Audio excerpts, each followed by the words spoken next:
ঘূর্ণিঝড়ের নামকরণের ইতিহাস।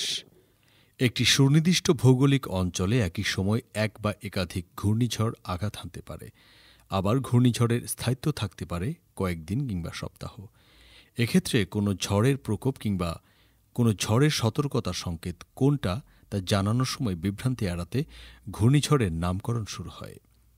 প্রথম দিকে অবশ্য ঝড়কে বিভিন্ন নম্বর দিয়ে শনাক্ত করা হতো, যা সাধারণ মানুষের জন্য ছিল দুর্বোধ্য।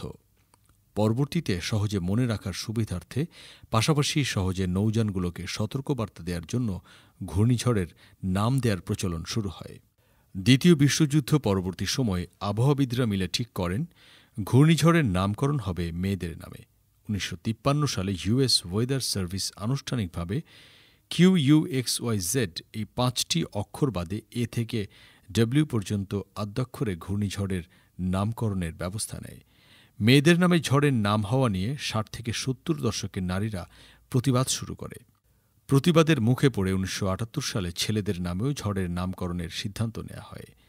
বর্তমানে ঘূর্ণিঝড়ের নাম প্রস্তাবনার ক্ষেত্রে বেশ কিছু নিয়ম রয়েছে, যেমন ঘূর্ণিঝড়ের নাম ছেলে কিংবা মেয়ে নয়, বরং লিঙ্গ নিরপেক্ষ হতে হবে।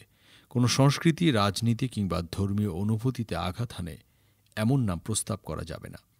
সহজবোধ্য ভাষায় ও সর্বোচ্চ 8 বর্ণের নাম হতে হবে। পূর্বে যুক্তরাষ্ট্র ও অস্ট্রেলিয়া অঞ্চলের উপরে বয়ে যাওয়া ঝড়ের কেবল নামকরণ করা হতো।